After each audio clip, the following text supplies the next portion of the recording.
Hewan peliharaan bisa menjadi teman yang paling menggemaskan bagi anak-anak. Namun ironisnya, sebagian anak-anak cenderung menyiksa hewan hanya untuk iseng atau bersenang-senang. Menurut psikolog anak Rahajang Ika, kecaman anak pada hewan merupakan tanda pertama dari perilaku kekerasan dan kriminal.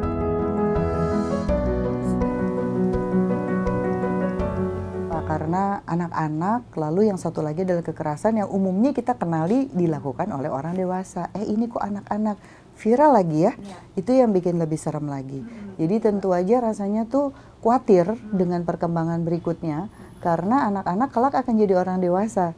Kebayang kalau anak-anaknya aja mereka sudah mampu melakukan kekerasan pada makhluk hidup, gimana nanti dewasanya ketika mereka sudah makin berani. Jadi kategorinya ketika seseorang menyakiti binatang, di teorinya itu ada di kategori conduct disorder namanya. Jadi memang dia sudah melakukan sesuatu yang tergolong masalah gitu ya. The disorder kan udah bermasalah. Sehingga memang kalau dimasukin dalam kategori ini nggak perlu punya contoh parenting, tapi dia memang diturunkan secara genetik. Itu ada, teorinya memang bilangnya begitu.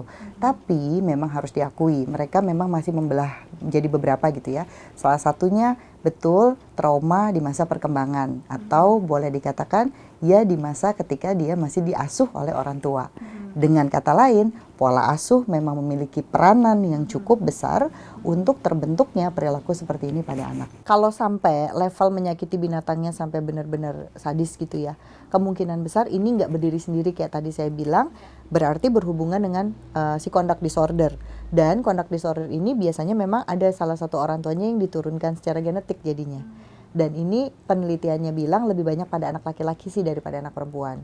Tapi kalau di penjara diteliti, ini tapi sayangnya di Indonesia nggak dilakukan ya. Ini semua yang saya baca dari luar. Sampai saya pas baca menyadari kenapa nggak bikin riset di penjara anak ya, baru kepikiran.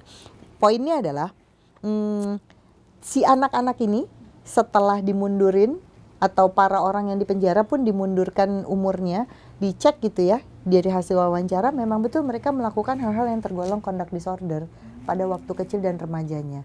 Dan itu angkanya cukup besar di atas 70%. Jadi hampir pasti bisa dikatakan kalau kecilnya pernah melakukan hal seperti itu dan kita tidak segera melakukan sesuatu, maka akan berakhir di penjara semuanya. Perbuatannya itu niat dia untuk melakukan penyiksaan terhadap hewan sehingga hewan itu merasa tidak layak, tidak sehat dan kemudian juga cacat, itu juga bisa didefinisikan bahwa dia melakukan penyiksaan terhadap hewan atau kekerasan terhadap hewan.